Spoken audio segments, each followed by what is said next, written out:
인데요. 신정부에 바라는 블록체인 그리고 디지털 자산 재현이라는 주제를 가지고 이야기 나눠보도록 하겠습니다. 지금 단상에 좌장님과 또 패널분들 나와 계신데요. 이번 세션 진행해 주실 좌장님 먼저 소개해드립니다. 고란 경제뉴스 알고란 TV 대표님께서 함께해 주셨습니다. 여러분 박수로 환영해 주시죠. 네, 안녕하세요. 유튜브 채널 알고란 운영하고 있는 고란이라고 합니다. 두 번째 패널 토론 모더레이터 맡았는데요. 네, 아직까지 안 가고 계신 분들께 보답이 될 만큼 재미있는 토론 진행하도록 하겠습니다. 네, 고맙습니다. 일단 패널 소개 분들 드릴게요. 앞서도 보셨겠지만 일단 폴리사인 CEO 분 나오셨습니다. 잭 맥도날드.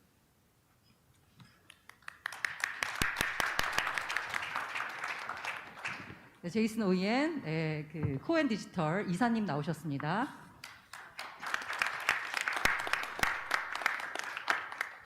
교보증권 쪽에서 디지털 자산과 관련된 좋은 보고서 많이 써주고 계신 임동민 연구위원 나오셨습니다. 회생법원에서 부장판사를 하고 계시면서 블록체인 법학회 회장님이십니다. 이정엽 판사님 나오셨습니다. 아마 최근 들어서 가장 축하드릴 일이 많은 거래소 같은데요. 이번에 원화 계좌도 받게 된 고팍스 이준행 대표님입니다. 그리고 오전 세션에서 좋은 강연해 주셨던 장명현 부사장님 나오셨습니다. 예, 제가 그래서 이 행사를 준비하면서요, 사전에 질문을 드렸더니 굉장히 좋은 답변들을 많이 해주셨어요. 지금 이 토론은 그냥 나를 불러줄 때까지 기다리지 마시고 하고 싶은 말이 있으면 거침없이 마이크를 집어서 답변을 해주셨으면 합니다. 일단 새로운 정부의 디지털 자산 정책과 관련돼서 얘기를 나눠볼 텐데요. 정책을 정확히 알 수는 없습니다. 그래서 이제 공약을 통해서 짚어보자면 암호화폐 수익 5천만 원까지 비과세, IO 방식부터 허용, 디지털 자산 산업 진흥청 설립, 디지털 자산 기본법 제정, 크게 4가지 정도로 압축해 볼 수 있을 텐데요. 일단 새 정부의 디지털 자산 정책과 관련돼서 평가 부탁드립니다. 제가 먼저 말씀드리겠습니다. 네. 좀 토론을 가볍게 말씀을 드리고 싶은데, 제가 우리 아이들이 중학생이랑 초등학교 5학년이에요. 근데 요즘에 이제 저희 아이들하고 좀 취향을 같이 나눠볼까? 이렇게 해보면은 취향이 굉장히 다르다는 걸 느낍니다. 굉장히 다르다는 느껴요. 그래서 좋아하는 노래도 다르고, 그다음에 문화도 많이 다르고, 저 아버지로서 굉장히 좀 어려운 점이 있는 것 같아요. 그러니까 이렇게 생각이 다르다는 점을 느끼게 되는데, 이게 왜 그럴까 제가 한번 생각을 해보니까, 제가 중학생, 초등학생이었을 때는 아버지, 어머니랑 생각하는 게 되게 비슷했어요. 보는 드라마도 비슷하고, 그리고 듣는 음악도 비슷하고, 그다음에 그것들을 이제 컨텐츠를 제공하는 사람들이 기성세대였기 때문에 그렇죠. 그래서 이제 좀 이렇게 비슷하다는 느낌이 많이 있었는데, 이제 요즘 제 아이들하고 얘기를 해보면은 많이 다릅니다. 제 아이들은 이제 기성세대의 어떤 문화나 이런 것들을 소비하는 것이 아니라 자기랑 굉장히 유사한 세대들과의 어떤 그 문화를 공유를 하고 있고, 독특한 문화들이 생기는 것 같아요. 그러다 보니까 이제 저랑 공감대가 많이 떨어지고, 이런 것들을 이제 어떻게 해결해야 될까라는 부분들을 저게 굉장히 좀 많은 숙제로 저도 생각하고 하고 있습니다. 가상자산에 대한 규제도 좀 비슷한 것 같아요. 그러니까 저는 좀 원론적인 관점에서 좀 말씀을 드리게 되면은, 지금 이제 여러 가지 세부적인 강론에서 한국에서 좀 여러 가지 한계가 있었던 점들에 대해서 좀 바로 잡는 요인들은 분명히 있어 보입니다. 근데 좀 전통적인 방식이고요. 그리고 좀 하향식 접근이라는 한계가 분명히 존재합니다.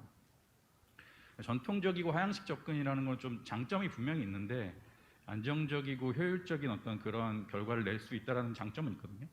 그런데 이것이 좀 충분한 이해관계자들이나 어떤 전환적이고, 그리고 상향식의 어떤 그런 상호작용이 없었을 경우에는 굉장히 좀 비민주적이고, 그런 어떤 결과를 낳게 되는 거죠. 갈등적인 요소들을 낳게 되는 거죠. 그래서 그런 어떤 접근 방식의 제도적인 한계는 분명히 좀 존재한다. 그래서 이런 점들을 좀 이런 점들의 한계가 존재하고 이 부분들 좀 풀려고 하는 그런 노력들이 좀 요구되지 않을까 생각합니다. 지금 분위기가 약간 경직된 것 같아서 사전에 질문이 없었던 걸로 한번 진행해 보도록 하겠습니다. 자, 한국 분들, 게스트 분들은, 패널 분들은 새 정부의 디지털 자산 정책의 호감도 정도를 동그라미, 세모, X로 표현해 주시고요. 그리고 여기 나오신 해외 패널 분들께서는 바이든 정부의 디지털 자산 행정 명령에 대한 호감도를 동그라미, 세모, X로 일단 표현을 해주셨으면 합니다. 자, 제가 하나, 둘, 셋 하면 동시에 뭔가 기호를 그려주세요. 자, 하나, 둘, 셋.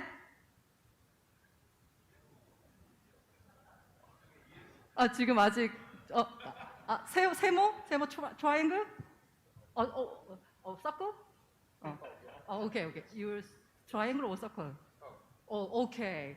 되게 놀랍게도 국내 분들은 다 세모를 해주셨는데요. 동그라미예요? 이거 거래소 대표님 약간 뭔가 잘 보이려는 마음이 묻어나는 것 같은데 아무튼 네, 이준행 대표님은 동그라미, 나머지 약간 좀 중립적인 입장에 계신 세 분은 세모, 그리고 해외분은 바이든 대통령의 디지털 자산과 관련된 행정명령에 대해서 동그라미를 표현해 주셨습니다. 일단 여기 해외에서 오신 분들이 가만히 계시니까 좀 심심하실 것 같아서 어떻게 평가하시는지 그거부터 물어볼게요. 두 분께 질문 드리겠습니다. 이 바이든 대통령의 디지털 자산 정책과 관련된 행정명령에 대해서 어떻게 평가를 하시는지 말씀 부탁드립니다. Yeah, I would just say it's hard to agree or disagree 뭔가 because I don't think there 동의하고 was much 동의하지 않는다. specificity. 이렇게 좀 구분하는 게 힘들 것 같아요. 지금으로서는 좀 I think more than 구체화되어 있지 anything, 않아서 he through the executive order just said this is an 일단 area we need 바이든 to 대통령님께서는 이 디지털 자산이라는 것은 우리가 규제가 필요하고 그런 프레임워크가 필요하다. 그래서 스터디가 필요하다. 그런 부분에 대한 중요성을 하이라이트 하신 것 같고 그런 부분에 대해서는 저는 동의하고 좋다고 생각을 합니다. 특히 산업업계에서는 어느 정도 구조가 필요하고 스탠다드 또 기준과 표준이 필요하기 때문이지요. 우리가 지금 현재 어떤 게임을 하고 있는지 그 규칙이 정해져야 되기 때문입니다. 그래서 이 부분에 있어서 어느 정도 이제 진전이 있는 게 아닌가 싶어서 제가 동그라미를 드린 것이지 뭔가 뭐 점수를 주려고 한 건 아니고요. 저도 동의하는 바입니다. 이 행정명령이라는 것이 하나의 시그널로서 작용을 하고 있습니다. 뭔가를 하겠다, 규제 측에서 뭔가를 하겠다라는 메시지로 전달이 되었습니다. 그리고 뭐 규제 당국이라든지 입법 당국이 이제 앞으로 참여를 하겠다라고 이제 이야기가 나오고 있는 것이고요.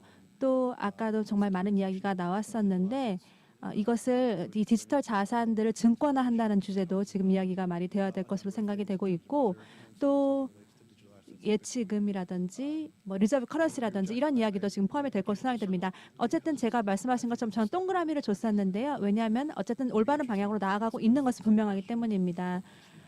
또 지금 이제 12개월 전에 똑같이 질문하셨다면 저희도 지금 당장 필요한 건 명확성이다라고 얘기를 했을 겁니다.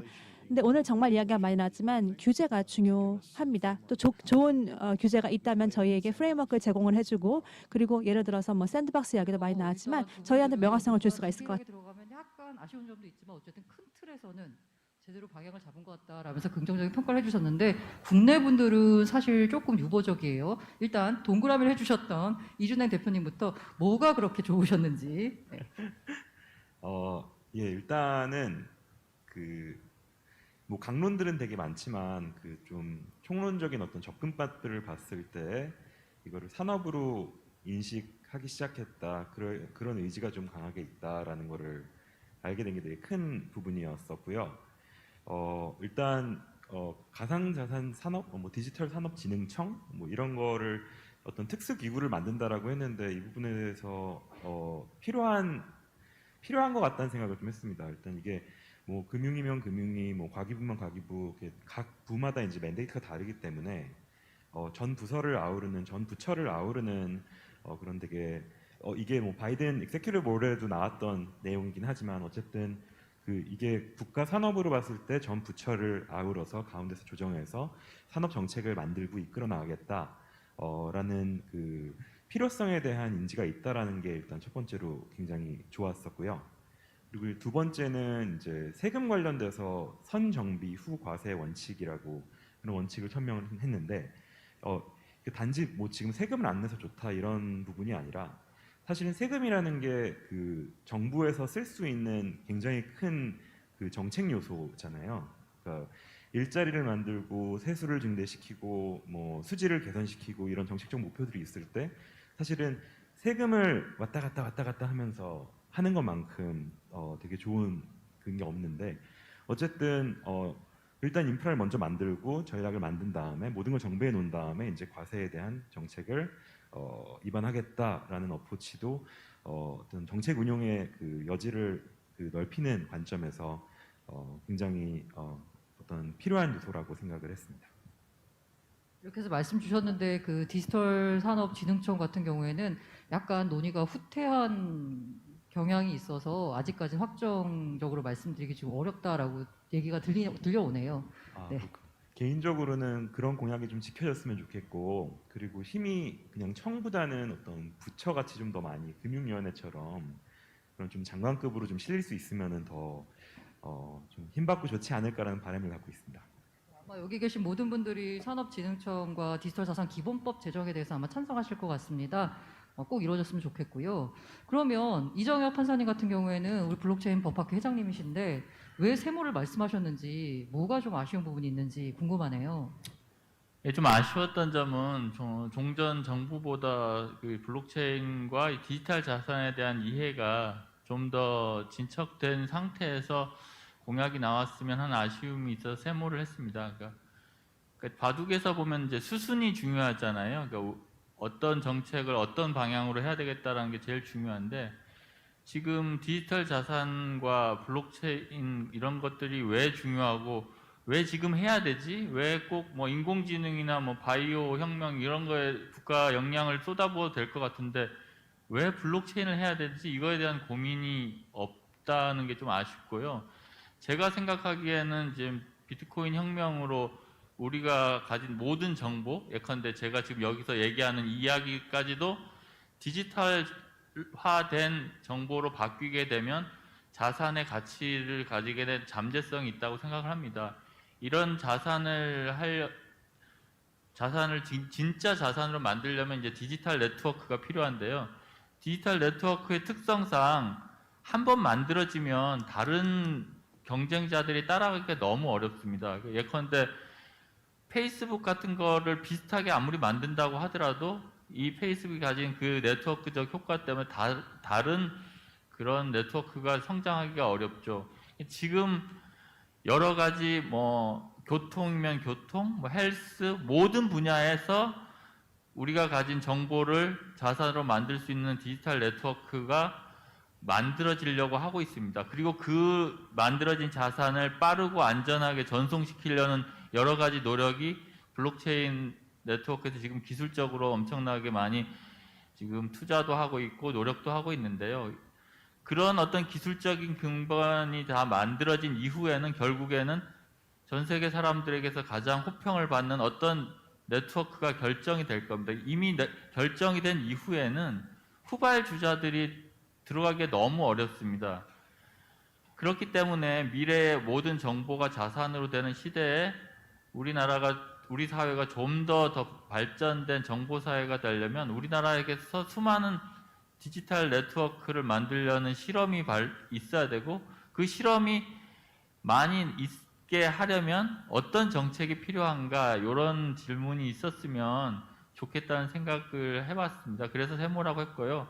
그래서 저는 처음에 이제 ICO와 IEO에 대한 고민이 이런 측면에서 또 접근이 돼야 되고 그러면 이런 질문을 하게 되면 결국은 어떤 규제를 하더라도 근본적인 전제로는 ICO나 이런 것들은 허용이 된다라고 생각을 하고 있었는데 그런 거에 대한 좀 고민이 좀 부족한 상태지 않나 이래서 아쉬움의 세모라고 했습니다. 마침 IEO, ICO 말씀을 해주셔서 추가 질문을 드리자면요. 저도 약간 이렇게 최근에 진행되고 있는 많은 세미나나 컨퍼런스를 보면은 이 나머지 세 부분에 있어서는 다들 동의하는 분위기예요. 다들 찬성하시는데 일단 비과세나 아니면 선 정비 후 과세 원칙, 디지털 자산 기본법 제정, 디지털 자산 진흥청 제정, 진흥청 설립 다 동일하는데 이 IEO 부분에 있어서는 IEO가 웬 말이냐, 그 못 봤냐, 거래소들이 다 이른바 짬짬이 해가지고 이른바 투자자를 울렸던 그 과거를 잊었냐라고 하면서 IEO 허용보다는 차라리 ICO를 먼저 접근하는 게 낫다라는 얘기도 나오고 있거든요. 관련돼서 판사님은 그러면은 어떤 쪽의 입장을 선호하시는 건지 궁금합니다.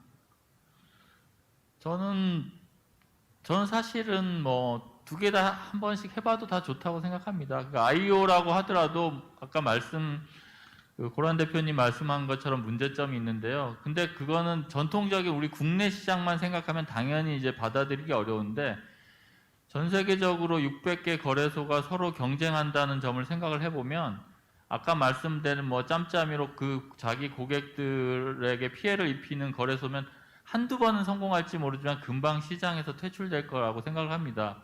그래서 자발적으로 자기들이 가장 좋은 디지털 자산을 찾아서 그걸 자기 거래소에 올리려고 하는 좋은 노력이 많이 있을 거라고 생각하기 때문에 IEO도 한번 해봐도 괜찮다고 생각을 하고 있고요.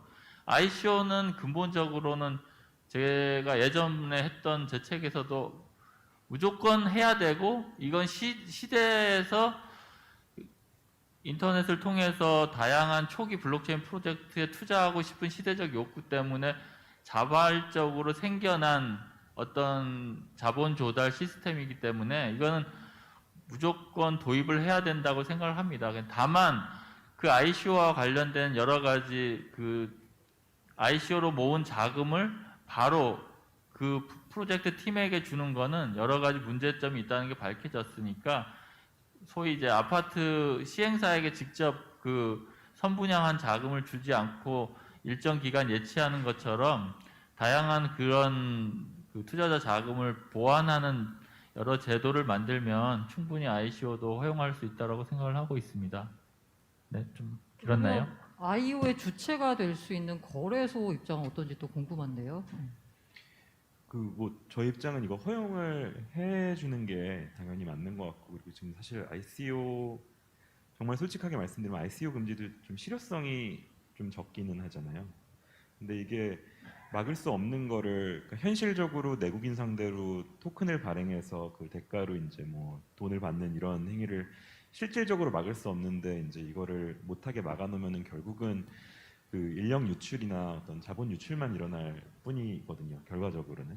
그래서 아예 양성화 시키는 게 좀 좋다라고 생각하고 사실은 저는 IEO를 허용을 고려를 한다라는 어떤 그런 정책 블렛을 하나 봤는데 이거는 당국에서 조금씩 그 받아들여 줄 만한 부분이 아닐까. 그러니까 그냥 ICO를 하게 내버려 두면은 대량의 어떤 소비자 피해가 우려되는 부분들이 있으니까 투자자 그 피해들이 우려되는 게 있으니까 이걸 전격적으로 뭐 어떤 프레임워크 없는 상태에서 허용하기는 좀 부담스러울 건데 지금 IEO 같은 경우는 거래소들은 일단 통제가 되고 있지 않습니까? 그리고 아까 뭐 짬짬이라는 말씀을 하셨는데 다행히도 그 뭐 1, 2년 전이랑 다르게 지금은 그 거래소들이 그렇게 쉽게 움직일 수 있을 정도로 관리 감독이 느슨하게 되지 않습니다. 오히려 그 관리 감독의 그 책임이 있는 다양한 부처들의 목소리들이 다르고 좀 기준들이 다른 게 오히려 더 어려운 부분이지. 그래서 정말 마음대로 못합니다. 저희 마음대로 할 수 있는 게 없기 때문에 뭐 그 중간 단계로서는 IEO 먼저 허용을 하고 그 다음에 뭐 또 어떤 뭐 룰들을 만들어서 뭐 점진적으로 더 확대시켜 나가는 거는 좀 스마트한 어프로치라고 생각합니다. 뭔가 달라진 움직임이 약간은 감지되는 것 같은데 그러면은 실제로 사업을 하고 있는 이 프로젝트 입장에서는 조금 달라진 움직임이 있는지 궁금한데요. 현장에서 좀 변화가 느껴지시나요? 장명호 부사장님? 제가 그쪽 분야를 안테나를 세우지 않았기 때문에 어떤 걸 감지한다는 그런 입장보다는 저희의 입장을 좀 얘기하자면은 사실 규제라고 하는 거는 뭐를 하고자 하는데 하지 못하게 하는 거 이게 이제 규제라고 저는 보고요. 어떤 일이 있을 때 좋아 그런 걸 해. 그런데 이런 가이드라인으로 해. 뭐 이게 이제 있을 거라고 생각을 해요. 그런데 우리는 어떤 일이 있을 때 쉽게 하기 위해서 규제를 쉽게 정합니다. 그렇지만은 본질에 대해서 정확히 파악을 하고 이해를 한 상태에서 그 사업의 미래를 어느 정도 예측을 한다면은 가이드라인이 가능해질 거라고 생각을 해요. 그런데 우리는 가이드라인을 정하는 데 대해서는 등한히 하는 거 아닌가 생각이 들고요. 저희는 저희 GBC 코리아는 지금 4년이 넘었습니다. 이 기술 개발을 다 완성시켜 놓고 3년을 기다리고 있는데 그 부분은 사실 많은 부분을 하기 때문에 기다리고 있는 거거든요. 그래서 이런 부분들은 저희 회사 입장에서도 굉장한 낭비고요. 저희와 같은 예가 대한민국에 많이 있을 거라고 생각을 해요. 이런 경우는 사실 국가적으로도 큰 손실일 거라고 생각을 합니다. 그 ICO에 관련된 좀 의견을 좀 말씀을 드리고 싶은데요. ICO라고 하는 거는 뭐 블록체인 기술을 통해서 기술을 활용해서 토큰을 발행해서 자금을 조달하는 그 행위잖아요. 이것이 굉장한 혁신성이 있습니다. 첫 번째는 발행 시장과 유통 시장이 굉장히 좀 가깝게 형성이 돼서 이것이 자본 시장에서의 어떤 유동성을 공급하는 역할을 굉장히 원활하게 해줄 수 있다라고 하는 점이죠. 특히 초기 자금의 경우에. 그다음에 이제 두 번째는 초기 자금을 조달할 때 말하자면 아주 초기 자금인데 이 부분에 있어서 굉장히 크라우드한 형식으로 해서 블록체인의 네트워크에 기반해서 초국가적으로 자본을 조달할 수 있는 분명한 그 장점이 있어요. 그래서 이런 장점들을 좀 잘 나타날 수 있도록 제도를 설계하는 게 필요한데 이제 문제는 뭐냐면은 이게 공모 시장의 성격을 갖는다라고 하는 거죠. 그다음에 또 자금의 규모가 굉장히 커지게 됐었을 때 투자자 피해가 굉장히 많이 발생할 수 있다는 그것이 있습니다. 그래서 이 두 가지의 이 혁신성과 그다음에 투자자 보호 뭐 이런 것들에 대한 문제가 공존하기 때문에 이 부분에 대해서 어디에 포커싱을 맞춰서 규제를 해야 될지, 뭐 육성을 시켜야 될지, 아니면은 투자자 보호를 해야 될지, 뭐 공시 시스템을 갖춰야 될지 이런 부분들에 대해서 좀 헷갈리는 점이 있게 되는 거죠. 그래서 저희는 이제 ICO가 줄 수 있는 그 혁신성을 살리면서 공모 시장에서 어떤 발생될 수 있는 뭐 투자자 보호라든지 뭐 이런 것들을 할 수 있는 그런 조치로 접근하는 게 필요해 보여요. 그래서 예컨대 뭐 초기의 자금 조달 어떤 규모나 이런 부분들에 대해서 좀 이 부분을 하회하는 부분에 대해서는 좀 규제를 완화한다라든지 최소한된 규제를 한다라든지 뭐 이런 접근이 좀 필요하지 않나라는 생각이 들고 IEO 같은 경우에는 거래소가 지금 분명히 이것들을 좀 판단할 수 있는 그런 좋은 프로젝트를 판단할 수 있는 그런 좀 하나의 툴은 될 수 있기 때문에 좋은 대안이 된다고 생각합니다. 그래서 프로젝트가 어떤 방식으로 자금을 조달할 건지 이런 것들을 이제 자율적으로 선택을 하게 하고 그다음에 거래소들도 이 부분들을 자율적으로 선택할 수 있게 경쟁에 좀 맡기고요. 그렇게 그다음에 그 이후에 나타나는 어떤 뭐 시장의 규모라든지 그다음에 프로젝트의 뭐 그 성과라든지 뭐 이런 것에 따라서 제도화를 시키는 것 방향이 어떨까라는 제안을 드려봅니다. 임동민 연구위원께 또 동시에 드리고 싶은 질문이 아까 세모를 하셨어요. 그 어떤 부분이 아쉬운지 하고 사실 그 증권가에서 제가 만나본 많은 분들이 바이든 행정명령을 보면서 아쉽다. 우리는 왜 저런 게 안 나오냐라는 얘기들이 많이 오갔던 것 같거든요. 그 아쉬운 점 플러스 바이든 행정명령과 관련돼서 우리나라가 좀 참고할 만한 점은 없는지 말씀 부탁드립니다. 바이든 행정부 같은 경우에는 저는 한국을 말하는 건 줄 알았는데 아니요. 한국 한국 같은 정책 한국 같은 경우에 제가 이제 서두에 말씀드렸지만 뭐 여러 가지 지금 한 4, 5년간에 있었던 한국의 이 블록체인과 코인 시장에 대한 어떤 문제점들을 강론해서 해결하는 그리고 뭐 디지털 그 산업청이라든지 뭐 이런 것도 육성하는 방향들은 하나하나 해결하는 방법은 좋은데 그게 이제 좀 탑다운 방식이고 컨벤셔널한 방식 접근이라고 하는 거죠. 그러니까 이 부분이 그 많은 이해관계자들과의 어떤 충분한 논의를 거치지 않은 상태에서 딱 끌고 갔었을 때 따라가지 못하게 될 경우에는 많은 갈등들이 생길 수 있고 탑다운하고 컨벤셔널한 어떤 그런 어프로치에서 발생될 수 있는 안정성이라든지 효율성 이 성과도 달성하지 못하게 되거든요. 그 과정이 조금 더 있었으면 좋겠다. 오늘과 같은 자리가 좀 많이 있어서 그 과정들이 좀 더 있었으면 좋겠다는 생각입니다. 해외 패널분들께 질문을 드릴 텐데요. 아까 이거 국내 패널분들도 한번 들어주셨으면 좋겠는 게 아까 오셔가지고 박민우 금융위 단장님께서 리플과 SEC의 소송의 결과가 우리한테도 미치는 영향이 클 거다라고 하셨어요. 미국 현지에서는 리플과 SEC 소송을 어떻게 보고 있는지, 이 소송의 의미가 무엇인지, 또 어떻게 전망하는지 좀 말씀 부탁드립니다. Well, I can't comment specifically on the lawsuit. I can 네, tell you that 지금 the 현재 그 industry 부분에 대해서 제가 at 코멘트를 large, I 드리기는 think, 좀 is 어려울 것 waiting, certainly in the 같은데요. 지금 US, 현재 for some clarity. 산업계에서는 뭔가 좀 더 구체적인 그런 그림을 기다리고 있습니다. 특히 SRP가 이것이 시큐리티가 될 것인지 안 될 것인지 이런 것들이요. 아마도 시큐리티가 될 것으로 지금 보고는 있는데요. 시장에서는요. 말씀하셨다시피 텍소노미에 대한 니즈가 있습니다. 여기서 아이러니가 있습니다. 오늘 여러 연사분들께서 말씀을 하셨는데 산업에서는 규제를 원합니다. 어느 정도 표준을 원하고 어느 정도 정의가 필요하다고 생각을 하고는 있습니다. 그렇게 해야 더 개발이 되고 좀 더 그 투자자들을 매료시킬 수 있다고 생각을 하기 때문입니다. 그런 분위기가 지금 전반적으로 이루어지고 있고요. 그런데 지금 현재 규제 당국에서의 그런 특히 이제 미국에서 SEC의 스탠스는 모호합니다. 그 전에는 리플한테 허용을 해줬어요. XRP를 그래서 리플에서 시장에 팔고 있었어요. 그렇게 되면은 여기를 보면 어느 정도 규제 당국에서 약간의 개입을 해서 어떤 시그널을 주었을 때 산업 전반적으로 수혜를 봤다라는 것은 있습니다. 네, 좋은 말씀해 주신 것 같습니다. 저희도 규제 등급으로부터는 가이던스를 바라고 있습니다. 물론 이 지금 말씀하신 것은 소송의 결과가 다 있겠죠. 사실 구체적으로 말씀을 드릴 수는 없겠지만요. 제가 볼 때 이제 실행 예정의 측면이어서 이렇게 디지털 자산을 거래하는 것에는 지금 저희가 예전에 기존의 이런 파이낸스 개념에서 많이 배울 게 있을 것 같습니다. 다시 말해서 그냥 규제하는 것뿐만이 아니고 이런 활동들이 자유롭게 흘릴 수 있도록, 왜냐하면 자본시장이니까요. 그리고 유동성을 만들고 이런 것들을 되게 중요한 것 같습니다. 여기서 배울 것이 상당히 많다고 생각합니다. 전통적으로 우리가 이제 디파이 방식이랑 비슷한 점이 있습니다. 그런데 이렇게 거래하는 방식에 대해서 우리가 한번 다시 바라보고 또 지금 같은 경우에 저희가 뭐 주식, 선물 이런 것들을 다 거래를 하고 있잖아요.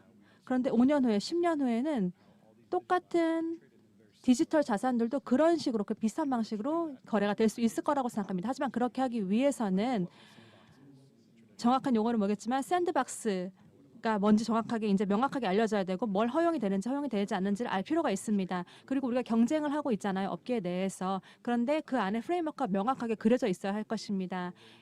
그래야지만 우리가 명확하게 앞으로 나가고 10년 후의 미래를 바라볼 수가 있는 겁니다. 잭이 얘기한 것처럼 XRP가 당시에 잘못된 걸 했느냐, 불법적인 걸 했느냐 지금은 모르겠습니다. 물론 이제 앞으로 혁신이 더 많이 만들어질 거라고 생각합니다. 그런데 그렇게 하기 위해서는 이게 정확하게 경계가 어디인지를 명확히 알 필요가 있습니다. 디파이던 전통적인 것이든 전부 다 혁신이 중요합니다. 혁신이 있어야지만 모든 게 발전이 되고 또 이런 자산 시장뿐만 아니고 모든 게 다 발전될 수 있을 것입니다. 그래서 우리의 프레임워크가 명확하게 그려져야 된다고 생각합니다. 그래야지만 혁신이 나올 수 있을 거라고 믿습니다. 네, 첨언하고 싶어요. 뭔가 부담이 있습니다. 특히 미국에서요. 규제에서 뭔가 우리의 혁신적인 기업이 외국으로 나가지 못하도록 그것을 좀 서포트를 해줘야 된다. 국내에서 활성화를 해야 한다는 그런 부담이 있습니다. 근데 다른 국가에 나갔을 때 좀 더 이제 규제적으로 완화적인거나 그렇다라면은 나갈 그럴 위험이 있으니까요. 그래서 미국에서의 느끼는 그런 리스크가 뭐냐면 한 반 정도는 발을 들이고 있고 또 반 정도는 나가 있는 그런 약간 애매한 그런 포지셔닝을 하고 있어요. 그래서 뭔가 얼마만큼을 규제할 것인가 안 할 것인가를 약간 애매모호한 그런 입장을 취하고 있습니다. 네, 맞습니다. 약간 조금만 움직여봐, 너 큰일 났어. 약간 그런 느낌이요.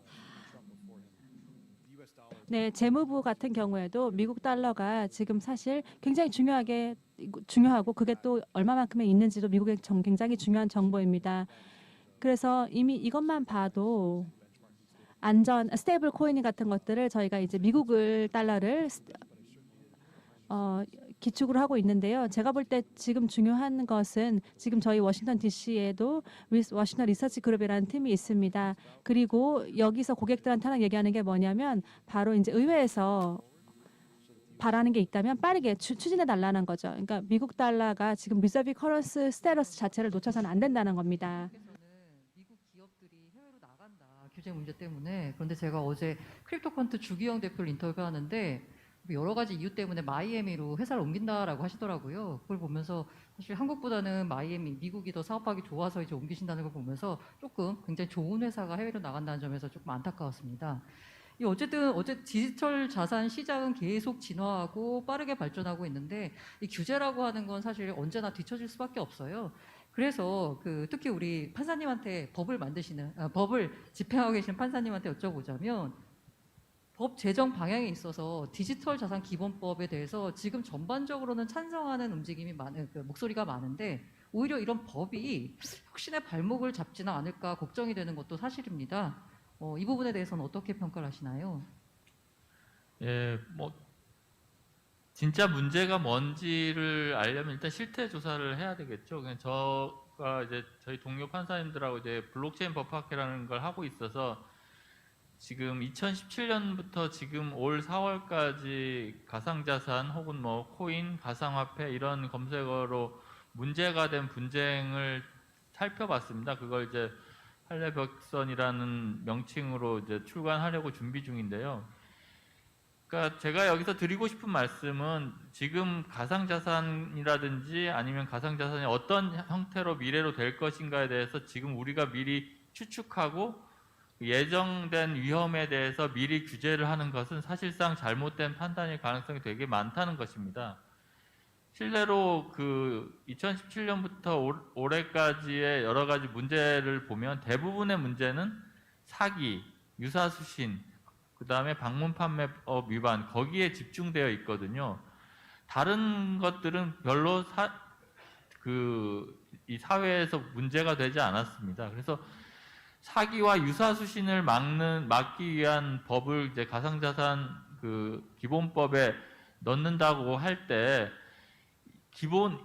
그러니까 지금 있는 형법이나 아니면 특별법에 있는 사기와 유사수신을 막는 것 외에 특별하게 뭐 어떤 좀 세부적인 그런 절차는 들어갈 수 있을지언정 다른 뭐 그렇게 많은 어떤 규제가 필요하지 않다라고 생각합니다. 그래서 제가 드리고 싶은 말씀은 좀 기다리면서 이렇게 새로운 혁신이 이루어지는 분야에 있어서는 그 법이 그 시대를 따라가면서 계속 원포인트로 개정되면서 좀 많은 기간을 거쳐서 만들어지는 게 필요하다고 생각을 하고 있고, 회사법 같은 경우에 여러 가지 장기간에 걸쳐서 발전해 왔는데 그것도 주식회사의 발전에 따라서 어쩔 수 없이 문제가 생길 때마다 법을 고쳐서 만들어 왔던 거와 마찬가지로 가상자산도 뭐 기본법을 만드는 것은 괜찮다고 생각합니다만 미래에 있을 위험을 예정해서 꼼꼼하게 만드는 것은 오히려 좋지 않은 접근이 아닌가 이렇게 생각을 하고 있습니다. 좀 여지를 둬야 된다라고 이해할 수 있을 것 같은데 디지털 자산과 또 연결돼서 최근에 가장 화제가 되고 있는 게 그 NFT죠. NFT를 활용한 분야 가운데 게임 산업이 가장 앞서가고 있는 것 같은데요. 국내에서는 일부 세션에서 나왔듯이 그 P2E 게임에 대해서 부정적인 입장인데 관련돼서 P2E를 허용하겠다라고 그 대선 후보 기간에는 얘기를 하다가 이게 슬그머니 공약집에서는 빠졌어요. 아무래도 이 게임을 안 좋게 바라보는 시선 때문에 빠진 게 아닌가 하는데 P2E 관련된 정책에 대해서는 어떤 방향으로 마련하면 좋을지 새 정부가 혹시 아이디어 있으시면 어떤 분이 주실 수 있을까요? 이거 한마디만 저는 이렇게 생각합니다. 인생은 어차피 게임이다. P2E는 저희 학회에서도 많이 고민을 많이 했는데 이제 실제로 보면 그 리니지나 이런 거와 관련돼서 사행성 판단에 있어서 게이머들이 엄청 노력을 해서 얻었기 때문에 사행성이 없다라고 한 판결이 있고 그게 지금 대세로 되어 있거든요. 그래서 아예 뭐 전통적인 그 카지노 게임 외에 일반적인 다양한 뭐 MMORPG 게임이나 이런 것들은 허용할 여지가 충분히 있어서 게임마다 잘 판단해서 글로벌 스탠다드에 따라서 판단하면 좋지 않을까 그렇게 생각하고 있습니다. 그 P2E라는 거에 대해서 E에 대해서 너무 이렇게 초점을 맞추다 보니까 그런 어떤 오해 같은 것들이 생길 수 있을 것 같아요. 당연히 사행성이나 이런 것들은 게임뿐만 아니라 뭐 다른 여타의 다른 활동들에 대해서도 분명히 좀 그 규제를 해야 되는 그런 측면이 있는 것 같거든요. 근데 이제 유독 뭐 게임에서 그것만 하는 것들은 좀 그 게임이나 여러 가지 어떤 그런 형태들이 나타날 수 있는 포텐셜을 가로막을 수 있는 요인들이 되고요. 지금 이제 이 게임을 하면서 뭐 그 코인을 얻는다라든지 또는 거기에서 뭐 아이템을 획득한다라든지 이런 것들이 돈을 벌기 위해서 하는 행위가 아닐 수도 있거든요. 돈을 벌기 위해서 하는 것이 아니고 거기에서 나름대로의 어떤 뭐 자기의 성취라든지 그리고 그 게임을 하면서 여러 가지 상호작용을 하면서 뭐 얻을 수 있는 여러 가지의 뭐 친분 관계 그리고 여러 가지의 그 가치가 창출될 수 있습니다. 그러니까 그런 것들을 단순히 사행성으로 판단을 해서 이 부분을 계속 규제를 해야 될 것인가라는 부분들에 대해서 좀 오픈 마인드로 바라보는 게 필요하겠죠. 요즘 이제 블록체인 같은 게임 기반은 그 프로그래머들이 게임을 보면서 또 게임을 만들잖아요. 뭐 그런 것들의 어떤 새로운 인센티브 형태로서의 새로운 어떤 개발의 영역으로서 좀 자리 잡을 수 있거든요. 그러니까 저희가 P2E라는 부분에 너무 초점을 맞춰서 사행성을 방지하기 위해서 그 규제를 계속 유지했었을 때는 당연히 여기서 나타날 수 있는 다양한 가능성들이 저해될 수 있게 될 것 같습니다. 또 새로운 언제나 산업이 나오면 이 투자자 보호와 관련한 이슈가 가장 크게 제기되는 것 같습니다. 이 산업에 대한 규제는 필수 불가결한 측면이 있긴 하잖아요. 그래서 산업을 육성하면서 동시에 투자자 피해를 최소화할 수 있는 방법은 무엇인지 이 세션의 주제가 새 정부에 하는 제언이잖아요. 제언을 해주실 분 어디 안 계실까요?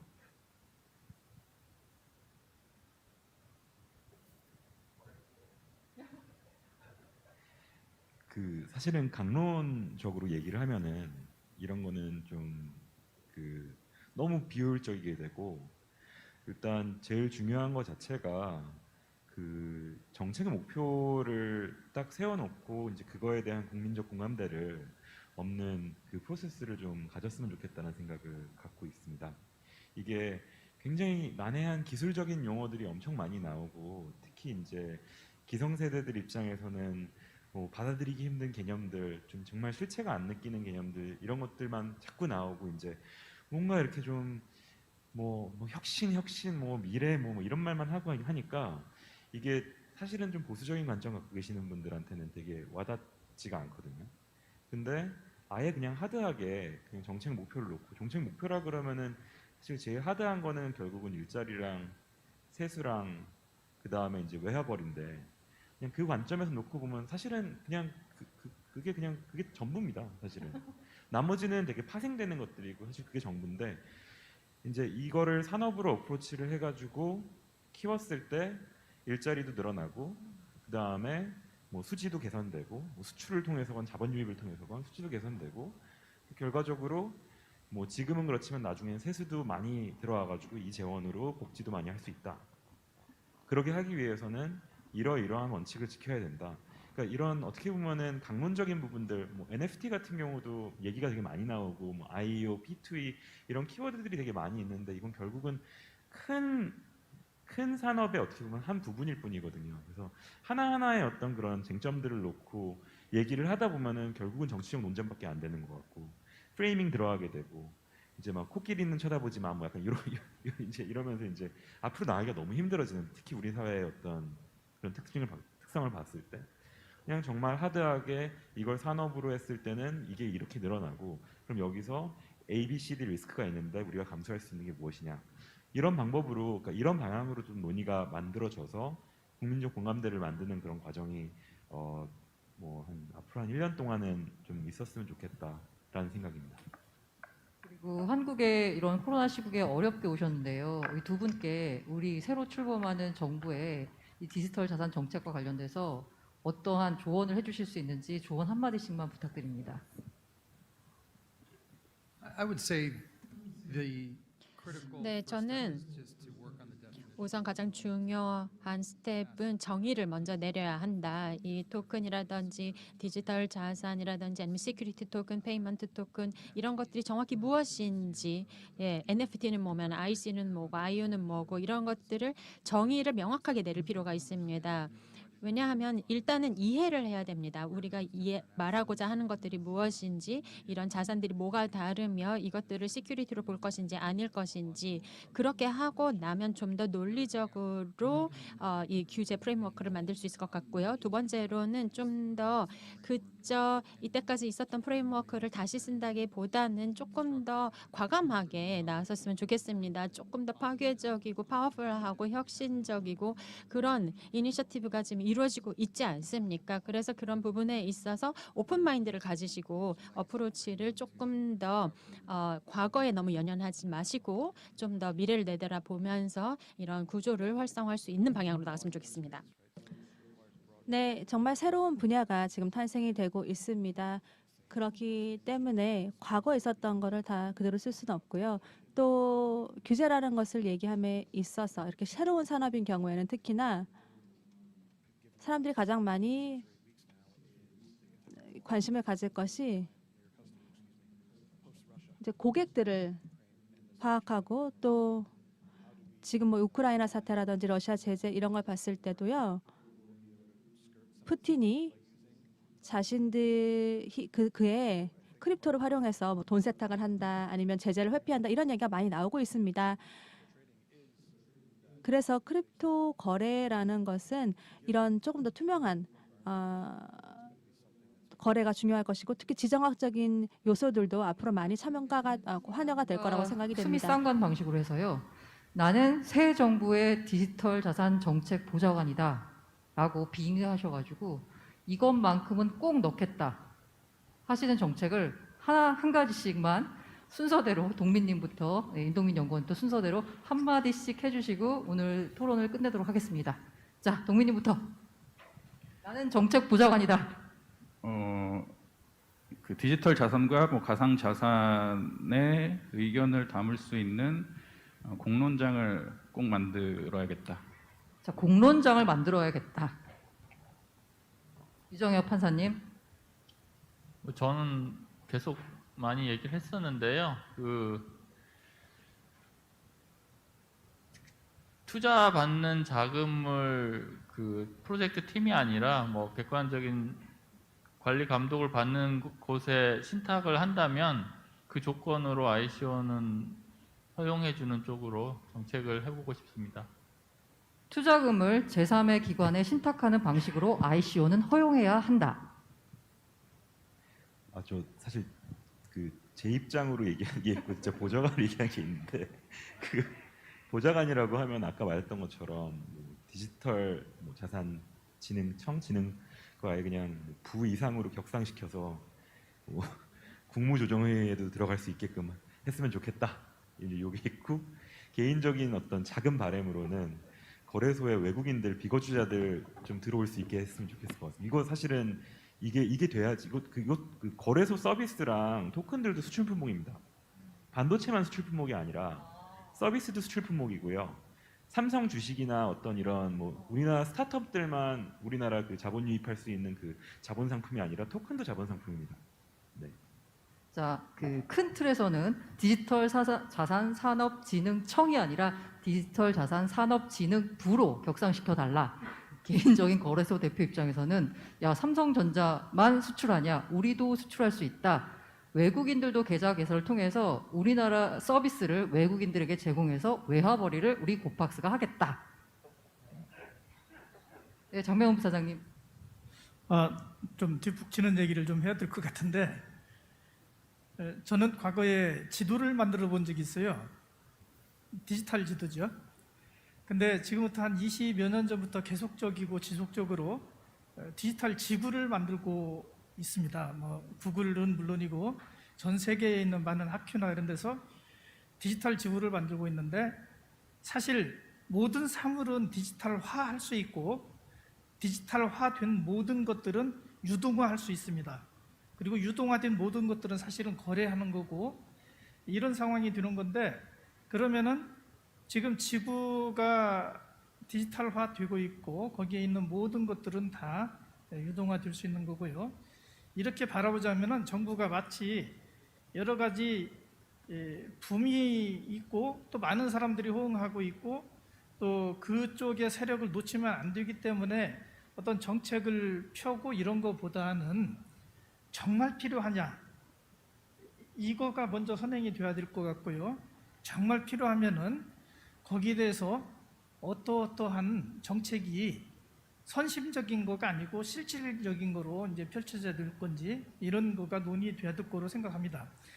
지금 아까 좀 말씀드린 것 중에서 앞으로 디지털 지구화가 된 상황에서는 국가의 경쟁력은 결국은 얼마나 많이 디지털화 됐느냐 이거가 될 수 있다고 생각하고 그리고 망이라든지 이런 부분도 결국은 누가 지구 위에 인공위성을 많이 띄워가지고 모든 망을 메쉬로 다 촘촘하게 엮느냐가 어떻게 보면은 패권 경쟁에서 앞서 나가는 국가가 될 수 있는데 그 부분에서 이루어지는 콘텐츠들은 거의 대부분이 다 가상화폐가 근간이 될 거로 생각합니다. 그래서 정부에서도 이런 부분을 단순히 어떤 사업의 한 파편적인 부분을 위해서 정책을 정하고 하는 것보다는 국가의 기간 산업, 과학의 기간 어떤 부분 이거를 생각하고 정책을 펴는 게 좋겠다고 생각을 합니다. 내가 정책부장관이라면 당선인께 디지털 자산 정책의 중요성에 대해서 열심히 설득시키겠다 정도로 정리하겠습니다.